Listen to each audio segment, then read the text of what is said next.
नमस्कार मित्रांनो, पुन्हा कर्तव्य आहे. या मालिकेच्या आजच्या भागात आपल्याला असं बघायला मिळतं की वसुंधरा आता तनयाच्या रूमकडे येत असते आणि तनयाला बोलवण्यासाठी ती आलेली असते. तेवढ्यात तनया आणि विशाखा एकमेकींसोबत व्हिडिओ कॉलवर बोलत असतात आणि हे तिने बघितलेलं असतं. तनया विशाखाला म्हणत असते, वाव मॉम, तो हार किती छान दिसतोय. आय विश मला घालता आला असता तुझ्या जागी. त्यावर विशाखा म्हणते, पण कसा घालणार तू हा हार? हा हार तर आणि वसुंधरा सुद्धा ते सगळं बघते आणि तिला कळतं की हे सगळे चोरीला गेलेले दागिने विशाखा मॅमकडेच आहे आणि त्यांनी आपली फसवणूक केलेली आहे. तिला आता सगळा काही प्रकार कळलेला असतो आणि ती रडत असते आणि त्यांचं सगळं बोलणं ती ऐकत असते.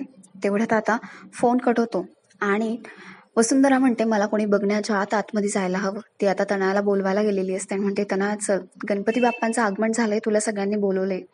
त्यावर आता तनया म्हणते, हो विसरलेच मी. हा, आणि एक गोष्ट अजून, आज तुझ्या जागी मला मान मिळाला आहे ना, आईने मला मान दिलाय पूजेचा, त्यामुळे मीच जाणार पूजा करायला. ती आता जात असते. तेवढ्यात साडीमध्ये तिचा पाय अडकतो आणि ती पडणार. तेवढ्यात वसुंधरा तिला सावरते आणि म्हणते, अगं हळू, आणि तिची साडी सुद्धा नीट करून देते. तेवढ्यात आता तनया म्हणते, शिट, काय बोरिंग आहे ही साडी. मला ही सारखी सारखी साडी नेसावी लागते ना, खूप इरिटेट होतोय मला यामुळे. आता वसुंधरा तिला समजावायला जाते आणि म्हणते, हे बघ तनया, शब्द जरा जपून वापरत जा. आईंना असं बोललेलं नाही आवडत. त्यावरती म्हणते, तू मला नको शिकवू काय बोलायचं काय नाही ते. आणि आईंना तुझ्यापेक्षा जास्त माझा पुळका आहे. ते माझी बाजू घेतात आणि मला समजून घेतात. हे तुला माहिती नाहीये का? चल आता आपण निघायला हवं. त्या दोघी आता बाहेर येत असतात आणि बाप्पाचं आगमन झालेलं असतं. आता जयश्री म्हणते, घे तनया, बाप्पाची पूजा कर. तनया आता बाप्पाची पूजा करायला घेते, पण तिला पूजा कशी करावी हे सुद्धा नीट जमत नसतं. बाप्पाला ती उलट्या दिशेने ओवाळत असते आणि उलट्या दिशेनेच पूजा करत असते. त्यावर जयश्री तिला सगळं काही सांगते आणि तिला सगळेजण हसत असतात. आता हे सगळं बघून जयश्री म्हणते, ठीक आहे, राहू दे, आणि तुला जर कळत नसेल ना तर विचारत जा बाळा. आणि चला आता आतमध्ये घेऊया आपण गणपती बाप्पाला. आता सगळेजण गणपती बाप्पाला मध्ये घेऊन जातात. आता गुरुजी म्हणतात, आकाशराव, तुम्हीच पूजा करणार ना जोडीने? आकाश सुद्धा आता पुढे येत असतो. तेवढ्यात जयश्री म्हणते, नाही थांब आकाश, अखिल आणि तनया हे करतील पूजा. गुरुजी म्हणतात, वा, लग्न झाल्यानंतर जोडीने पूजा करायला मिळते, तुमचं खरंच नशीब आहे. ते दोघी जण पुढे येतात आणि पूजा करायला लागतात. पूजा वगैरे होते, आरती सुद्धा संपन्न होते. बाप्पाची सगळेजण मस्तपैकी प्रार्थना करत असतात. सगळेजण जल्लोषात गणपती बाप्पा मोरया वगैरे म्हणत असतात आणि वातावरण अगदी प्रसन्न असतं. वसुंधरा मात्र टेन्शनमध्ये आलेली असते. आता अखिल तनयाला जरा बाजूला घेतो आणि म्हणतो, हे बघ तनया, आता पूजा आपण केली ना, आरती दादाला करू दे. त्यावर तनया म्हणते, कशाला? आपल्याला मान मिळतोय ना तर घ्यायचा. आणि बघ ना किती छान, आपले लग्न झाल्यानंतर लगेच आपल्याला जोडीने पूजा करायला मिळते. मला तर खूप छान वाटतंय, आपणच करूया आरती पण. आणि ते दोघे आरती करायला लागतात.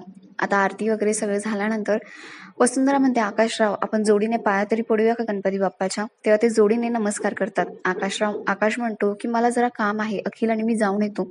त्यावर वसुंधरा म्हणते, ठीक आहे, जा तुम्ही. ती आता बाप्पाला नमस्कार करते आणि सगळं काय मनातलं बोलत असते. बाप्पा, काय चाललंय हे सगळं? म्हणजे ते चोरीला गेलेले दागिने विशाखा मॅमकडेच आहे आणि त्यांनी आमच्या सगळ्यांची फसवणूक केली आहे. आकाशरावांकडनं 50 लाख रुपये उकळले आहे. हे सगळं कसं थांबवू मी आणि त्या बाईपासून माझ्या घराला कसं वाचवू? मला खरंच टेन्शन येते. काय करावं ते कळतच नाहीये. लवकरात लवकर काहीतरी केलं पाहिजे. तूच काय ते मार्ग दाखव आता. आणि हे सगळं जर सिद्ध झालं, विशाखा मॅमचा प्लॅन जर खरोखर वर्कआउट झाला, तर माझ्या हातात काहीच राहणार नाही. मी सगळं काही गमावून बसेल.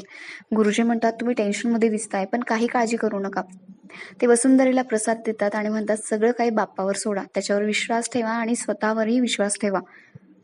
आता अखिल आणि आकाश दोघेही जण ऑफिसला जाण्यासाठी बाहेर आलेली असतात.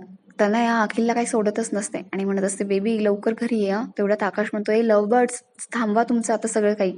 चल आता अखिल, उशीर होतो ऑफिसला जाण्यासाठी. आता अखिल गाडीमध्ये येऊन बसतो. तनया त्यांना बाय करते.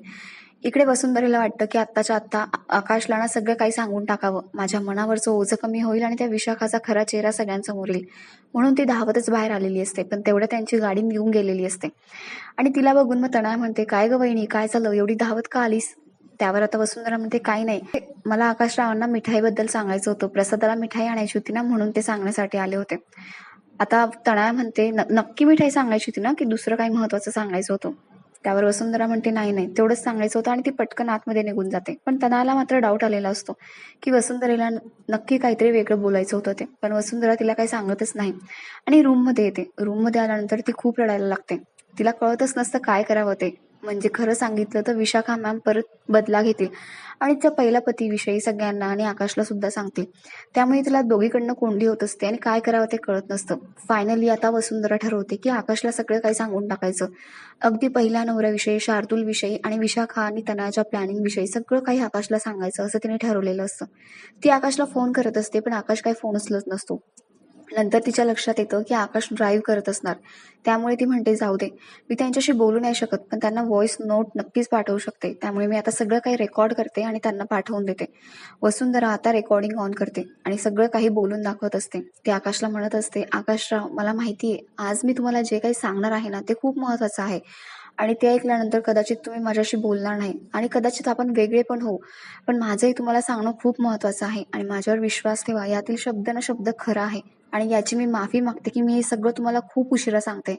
पण आकाशराव मला ना तुम्हाला एक महत्वाची गोष्ट सांगायची आहे. आपल्या लग्नाआधी मी विधवा नव्हते. माझा डिवोर्स झाला होता. माझा पहिला पती जिवंत असताना आम्ही दुसरं लग्नाचं प्लॅनिंग केलं होतं आणि आई-बाबांना हे सगळं माहिती होतं. पण आईच्या प्रेशर खाली ते काहीच बोलू शकले नाही आणि आईची अशी डिमांड होती की सुनेला पहिला पती नसावा, म्हणजे ती डिवोर्सी नसावी तर विधवा असावी. माझ्या आईबाबांना वाटलं हे स्थळ खूप चांगलं आहे त्यामुळे ते सोडू नाही शकले आणि ते खोटं बोलून बसले आणि त्यांच्यामुळे मी पण गप्प बसले आणि नंतर कित्येकदा तुम्हाला सांगण्याचा प्रयत्न केला पण काही शक्य झालं नाही. त्यामुळे आत्ता सांगते की मी डिवोर्सी आहे, विधवा नाही येते. ही पहिली गोष्ट. आणि दुसरी गोष्ट, विशाखा मॅमला हे सगळं काही माहिती होतं आणि म्हणून त्या मला वारंवार ब्लॅकमेल करत होत्या की मी हे सगळं आकाशला आणि घरच्यांना सांगेन आणि म्हणूनच मी गप्प बसले. त्यांचा खरा चेहरा तुम्हाला सगळ्यांना दाखवू नाही शकले. पण विशाखा मॅम या खूप कारस्थानी आहेत. त्यांचे खूप वाईट इंटेन्शन्स आहेत. तुम्हाला घेऊन, आपल्या कुटुंबाला घेऊन ते आपल्या परिवाराला उद्ध्वस्त करायला निघाल्यात. त्यांनी खोटं बोलून, आपली फसवणूक करून आणि पैशांसाठी फक्त अखिल आणि तनयाचं लग्न लावून दिलेलं आहे आणि तनया सुद्धा इथे खूप मोठा डाव खेळण्यासाठी आलेली आहे. आणि लग्नात गेलेले चोरीला गेलेले दागिने हे सगळे त्यांच्याकडे आहे. त्यांनी खूप मोठी फसवणूक केली आहे तुमची. तुमच्याकडनं 50 लाख रुपये उकळवले आहे त्यांनी. ती खूप कारस्थानी बाई आहे. तिच्यापासून जपून राहायला हवं आणि तिच्याकडून आपल्या परिवाराला खूप मोठं नुकसान होणार आहे आणि त्यामुळे मी आज सगळं काही सांगण्याचा निर्णय घेतलेला आहे. त्यांच्यापासून जपूनच राहायला हवं. आकाशराव मला माहिती आहे हे सगळं ऐकल्यानंतर ना तुम्ही माझ्यावर विश्वास ठेवणार नाही आणि माझ्याशी बोलणारही नाही किंवा माझ्यापासून दूर जाल. पण हे सगळं सांगणं खूप महत्वाचं आहे. जमलं तर मला माफ करा आकाशराव. पण मी आता शांत नाही बसू शकत आणि ती रेकॉर्डिंग बंद करते आणि परत रडायला लागते. या सगळ्याच्या नादात तिच्या लक्षात येतं की महत्वाची गोष्ट तर तिने सांगितलीच नाही. ती परत एकदा रेकॉर्डिंग ऑन करते आणि म्हणते, आकाशराव हे सगळं सत्य तर मी तुम्हाला सांगितलंय पण महत्वाची गोष्ट सांगायचीच राहिली. आकाशराव माझं तुमच्यावर खूप प्रेम आहे. खूप म्हणजे खूप. आधी ना माझं आयुष्य फक्त बनी होता पण आता माझं आयुष्य बनी आणि तुम्ही दोघी जण आहात. मला माहिती हे सगळं ऐकल्यानंतर कदाचित आपण वेगळे होऊ पण माझ्या आयुष्यात फक्त तुम्ही असणार आणि तुमच्यावरचं माझं प्रेम कधीच कमी होणार नाही. मला वाटलंही नव्हतं की मला असं कोणीतरी भेटेल जो माझ्यावर एवढं प्रेम करेल, माझा इतका आदर करेल. पण तुम्ही आलात माझ्या आयुष्यात. मी खरंच आधीच्या जन्मी खूप पुण्यकर्म केलेलं असेल त्यामुळे मला तुम्ही भेटलात आणि माझ्यावर विश्वास ठेवा. माझं तुमच्यावर खूप प्रेम आहे. मला समजून घ्या. आणि परत एकदा ती सेकंड रेकॉर्डिंग पण बंद करते. आता वसुंधरा डोळे पुसते. तिने जणू काही दुर्गेचाच अवतार घेतलेला असतो आणि ती म्हणत असते की विशाखा मॅम तुमचा पापाचा घडाना आता भरलेला आहे. एक काम तर मी केलं आहे पूर्ण. आता दुसरं काम करण्याचं बाकी आहे. तुमचा हा काळा चेहरा लवकरात लवकर सगळ्यांसमोर आणेल आणि तुमचं हे रूप सगळ्यांना दाखवल्याशिवाय मी शांत बसणार नाही. तुम्हाला माझ्या कुटुंबाची अशी अवस्था करू देणार नाही.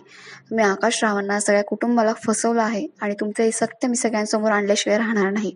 आणि आपला आजचा हा भाग इथेच संपतो.